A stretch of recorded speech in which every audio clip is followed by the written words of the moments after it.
Bradbury Pound came into existence in August 1914. It was done as a way to prevent a run on the banks. The private bankers were extremely worried. There was only £9 million worth of gold in the Bank of England. So the bankers went running to David Lloyd George, who was the Chancellor of the Exchequer at the time, and they said, "Can you please do something?" And he said, "Yes."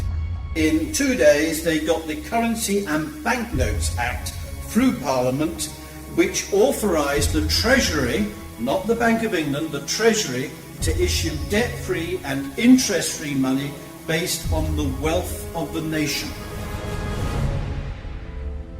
There's only one question you need to ask any politician in the coming general elections. Why should a completely sovereign nation have to borrow money from the private financial sector when history has clearly shown that such a nation can embrace national credit and issue and control its own debt-free and interest-free money in order to provide the proper liquidity needed for a happy, industrious and prosperous nation? We've got to get organised. We've got to take now the fight to the enemy, exposing the now provably corrupt and fraudulent judicial and legal system that puts corporate greed and criminality before the common law and the ancient rights of the British people. Because you'll see a well-known household politician walking along a street with one or two aides or one or two things. You can just get in there and really make their life hell.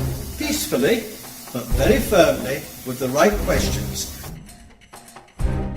Flying columns must influence the electorate and the election in a parliamentary constituency by actively seeking out and peacefully confronting the vote-seeking politicians on the hustings with difficult and embarrassing questions concerning their levels of ignorance about money supply and who actually creates it and how.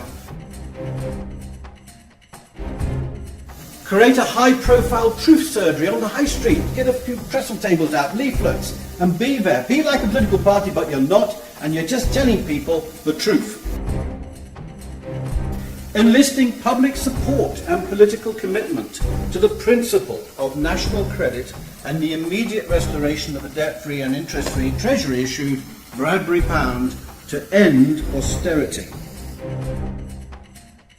And finally, demanding effective and immediate action to bring to justice the perpetrators of institutional child abuse and to expose and arrest establishment-led high-level paedophile rings. And if we do it well, we will bring down the political establishment. Purchase a digital camcorder that I'm told by somebody, any iPad or any of this new technology. Make sure you can record what happens. Recruit helpers through social media and going down to the pub. Design local leaflets and make placards. You know who your local rogue is. Enjoy it. Build up a relationship with the local newspapers and local radio stations. Meet with the local Chamber of Trade and other organisations representing the local economy. Interview the parliamentary candidates for the UK column and alternative media. Actually put the microphone in front of their face. Meet up and brief other campaigning groups, especially students and those opposed to the Transatlantic Trade and Investment Partnership and the austerity cutbacks too and the privatisation of the NHS. The whole thing's a lie. Austerity, cutbacks, the NHS, all a lie. Attend all public meetings for the candidates and plan your knockout questions carefully. Make sure you put yourselves in different parts of the room so they don't think you're plotting. Find out when the high-profile politicians are coming into town and ambush them. That's lovely. And I've left out one. Have fun, be friendly and be mischievous. Put your footage onto social media.